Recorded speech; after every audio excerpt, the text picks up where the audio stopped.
2025 NASCAR Cup Series champion, Kyle Larson. Can't believe I'm here, honestly, right now, talking to you as a champion. Can you shotgun a beer like that? I can't even sip a beer, dude. To be with Rick Hendrick and Hendrick Motorsports, I love that I've been able to reward him for taking a sacrifice on me now with a second championship.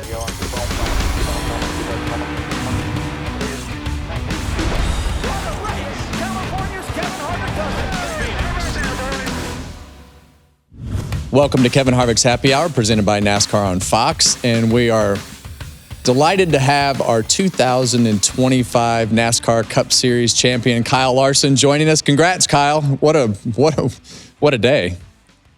Yeah, dude. Thank you. No, it was. It's wild. I mean, obviously, yeah, how the whole kind of race transpired for us, and especially the last 10-15% of the race was crazy. So. Yeah, I can't believe I'm here, honestly, right now, talking to you as a champion with how our race was going. But regardless, just pumped and proud of the team. It was pretty amazing. When you're going through this weekend is a little bit different than the rest of your weekends. You have the extra practice day, and then you come back and qualify. You have all that time to think about it, and you get into the race. What were the emotions like? I mean, you had the flat tire, got a lap down, you came back, and then it comes down to a second two-tire call there at the end of the race. What were the emotions like in the car? It had to be, at some point, it had to be, man, we're out of this thing, and the next thing you know, you just show up and you've got track position with a couple laps to go. Yeah, no, I mean, I think for me, all weekend, I felt good about things and thought we had a good practice. We qualified good. I was feeling good about it, and then you kind of, as soon as the race started, I was just like, oh no, we're pretty average here, and it's gonna take a lot of hard work to try and win. But then I still didn't foresee our race playing out at all like it did, with having the bad pit stop, falling back to 18th. Actually had a good restart, got back inside the top 10, and that led into the flat tire. When I got the flat tire, I was like, dang, like we're definitely done now. I'm probably gonna lose 2 laps here, and somehow he stayed, 1 lap down in front of the leaders, and then the caution came out right away. And I was like, okay, we're gonna get back on the lead lap here. We're still not completely dead, but I feel pretty close to dead because I'm slow. And now I'm on a disparity with tires, and then I just didn't make any ground up really. And then I honestly, I wasn't even thinking 2 tires, the initial 2-tire stop we did, and like right as I was turning in the stall, they said you were taking right sides, and I was like, oh my gosh, we're just completely desperate at this point, and this is going to be embarrassing. It's like, I hope I just don't crash the field on this restart. Truly is what I was thinking. And then I went through 1 and 2, and I had a lot of grip, and was like, man, I might get to the lead here. And then, my mindset changed. Obviously I fell back to 5th or whatever, but still had some hope then that if we got a caution, maybe we would take right sides again. And yeah, that's what happened. And our team and I were on the same page about taking right sides. And I just, that first rep at it gave me a lot of confidence leading to that final restart that I was going to have the grip I needed to do the restart that we had and hopefully edge out Denny. Well, you look at your career. You were Rookie of the Year in 2014, and now you're a 2-time champion. And I think when I look at your team in particular, I've been fortunate to kind of have a little glimpse inside of the team at the All-Star race a couple years ago. And when I hadn't been around Cliff that much, and when I listened to the leadership and just his approach and everything that goes with that, it seems like in the car, you're constantly just, okay, whatever, I believe in you. And so talk to me about how that leadership and his role in what you guys do. I think a lot of people don't really understand just how the crew chief has progressed in today's racing to be what they are. It's a 24/7 full-time job and a therapist at the same time. Just talk about how that relationship has evolved and what it means to what happened yesterday and really everything that you've done up to this point. Yeah, no, it's, he's the greatest leader, I think, in our sport as far as crew chiefs go. And he's just great for me. He keeps me motivated. He keeps all of us motivated and energized all the time. And I would say, yes, our relationship and our careers have evolved with each other over the course of the 5 or so years we've been together. His leadership has really evolved over the course of really the last 2 or 3 years. He's always been a great leader, but I feel like he's put a huge emphasis on leadership skills and what it takes to lead a team and lead individuals to be the best versions of themselves. And so, yeah, I'm very proud of him for finding the time really to work on himself like that. And I would say, the work that he's put in really put us in this position throughout the playoffs to win a championship, and then especially the race yesterday. So it's just a lot of hard work, and yeah, I think the crew chief of today definitely looks much different than it did a decade ago, especially in the next gen style of car. I think it's just really about the best teams. I think have the best leaders on top of the pit box, and thankfully for me, I think I have the best one in the whole garage. When you look at your year, you guys fired off really well. You got to Indy, kind of stumbled a little bit through the summer there, and then kind of got back on track. Talk to me about where you got back on track, because I felt like, and I'm just guessing here, just from the outside looking in, when I look at St. Louis, it seemed like, okay, kind of got some of that speed back that they had at the beginning of the year. Talk about the evolution of your season and just the speed at the beginning, kind of the flat spot, and where it turned around. Yeah. So yeah, we had a ton of speed. I think the schedule sets up really well for me. Typically, the early part of the season, it's a lot of mile and a halves, and Bristol's thrown in there, and Homestead was in there, this year, early in the year. So the schedule just naturally set up well for me.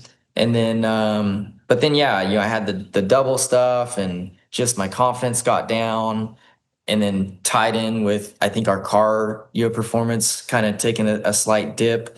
And then, yeah, we just kind of lived in that, realm for a little while. And for us, I think the turning point was Darlington, which led into Gateway. But Darlington, all four of us just were really bad. And, that's not typical for us to be bad there. That's usually one of our best tracks as an organization. So I think that just really opened everybody's eyes at Hendrick Motorsports. Like, okay, we've got a problem somewhere that we've been overlooking. And yeah, they dug at it all week and kind of learned, or where they thought we were off. And then we took that and implemented it at Gateway the next week with a new short track package. And us, at least with the 5 team, were super fast and had a great weekend going. We didn't finish well, but we had a lot of speed. And then from that moment on, I would say I had a lot more confidence that was like, man, I think if we can get to the Final Four, we're going to have a good shot at Phoenix. But Phoenix was still normal Phoenix for me. I was still very average, but at least I had more confidence going into it. Well, the good news is you don't have to go back to Phoenix next year. You get to cycle that into Homestead, which you're not so average at. That's you're way above average there. So you get to make that run at Homestead next year. We saw a lot of tire issues yesterday, and in my opinion, I like where Goodyear is going. I think that the things that we've seen this year are a great evolution in the steps that they need to take and can refine that. I hope they don't go backwards. What's your opinion on where they've been with the tire? I guess my experience in the past has been the teams want to push, and I'd rather there be some tire failures and some tire wear out. Where do you sit on what we saw yesterday? Yeah, I think another crack at it too. I think crew chiefs would get to a point where we wouldn't have tire failures, and we would get to see longer runs with the tire wearing and the pace falling off even more. So yeah, I agree. I think they're headed in a much better direction. I think it's a harder tire to get a feel for, at least for me. I still am trying to learn the softer tire, and I think that's why a big part of why I think I struggled yesterday was just my lack of feel for it. But but yeah, I think it's good. Even Bristol, I didn't hate Bristol this time around. I think it's a little bit extreme of tire wear, and there's really not a whole lot of tire management that you can do. But yeah, I applaud Goodyear and them for doing what they're doing to get a better tire. And I think you'd agree if we could get stage racing out, I think we would see even better, strategy and better runs and a mix of things going on throughout the race. So you look overall, it seems like there's a lot of changes coming within the sport. We talk about the point system, we talk about tires, we talk about next gen cars. Is there that one thing at the top of your list you're like, this is what if I was in charge for a day, I would focus on what? Yeah, good question. I don't know. I mean, I think obviously because we are in the playoff era and just experienced what we all experienced yesterday. I think the format, which has already been talked about changing for a while now, especially this year. I think, and I don't know what the format would be that we may potentially have, but I think a format mix up would be good for our sport. I think there's a way to keep it exciting or make it even more exciting while also crowning the fairest or more fair champion. So yeah, I think that's what we all probably look to see. Sure, I think the more horsepower is a step in the right direction. I don't know if it's gonna make as big a changes as we all hope, but I applaud NASCAR for looking at how we can make the racing, make the series, make it all more exciting. And yeah, so it was just a work in progress. I think as we have this next gen car, it's kind of next gen everything. When you got done last night and I saw a video of your wife shotgunning a beer. First, can you shotgun a beer like that?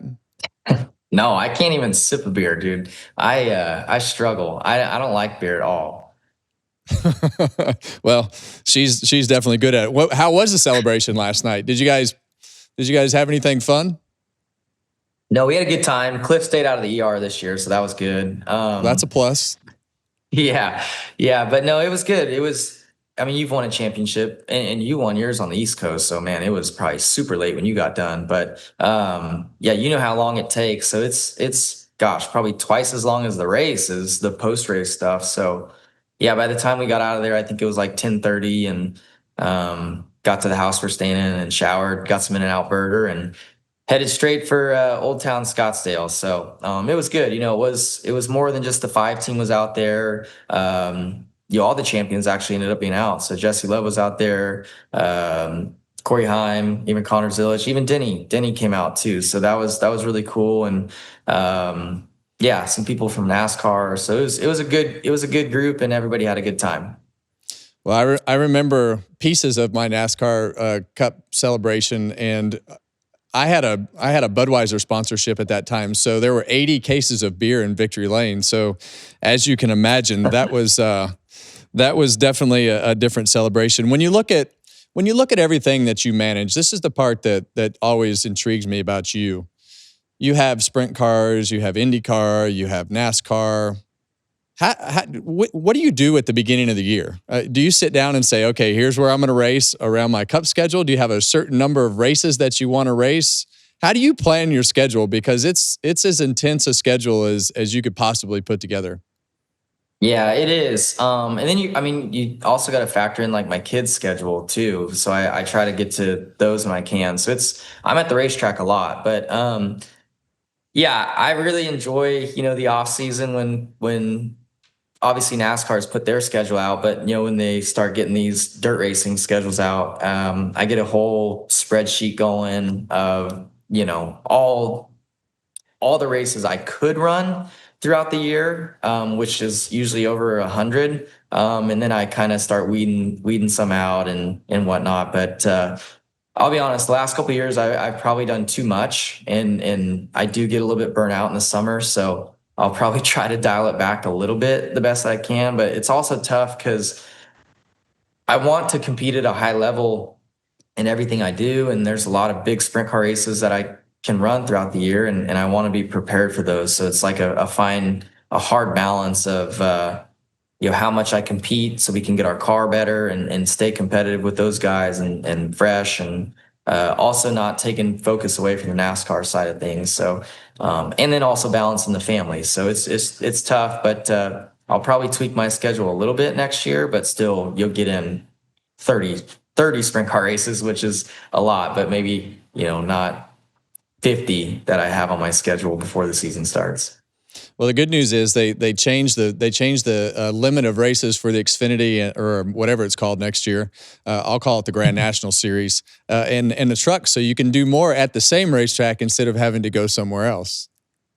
Yeah, no, I'll probably. I don't think I'll be able to get to the limit on the Xfinity side. I think we're all gonna share a car like we typically have done. But yeah, I picked out a few, so I'm already excited about whatever that series is called next year too. But yeah, no, it's fun. I enjoy doing that stuff. I enjoy getting a race really whenever I can, and especially the tracks that I enjoy. So yeah, I look forward to that, and look forward to getting to do all the races that I get to. All right, last question. You drive for arguably probably one of the most famous owners that has ever blessed this sport with his commitment to what it is. You went through all that you went through. You come to Hendrick Motorsports. You've won 2 championships. What's it like to work for Rick Hendrick and be able to have every asset and resource and go race all the cars that you want, and Rick and Jeff and everybody believe in what you do away from what they do, which is a 180 from where they were when Jimmy Johnson was there? What's it like just to work for Hendrick Motorsports? Well, I mean, it's amazing, and it's a blessing that I even got back to the Cup Series, but to be with Rick Hendrick and Hendrick Motorsports, and he's the ultimate leader, and I think that's why he attracts so many great employees and workers for him, not only in motorsports but the automotive industry. It's just he's a humble person.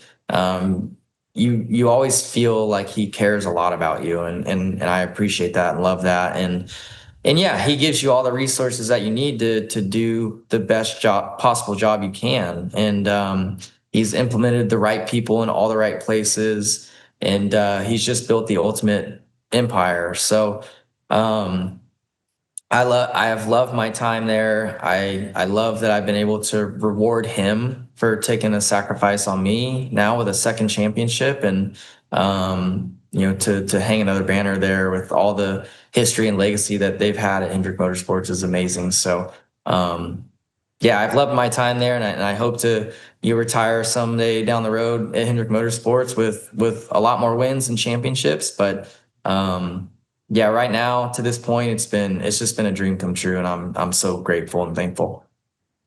Well, you're going to get a lot more wins and more championships, and you're a 2-time Cup Series champion. So congratulations. I hope you enjoy every minute of it. Don't forget to do that, which I know hopefully you won't do, but enjoy it all, take it all in, and have a great off season. And I appreciate you taking the time today. Yeah, thanks a lot, Kevin.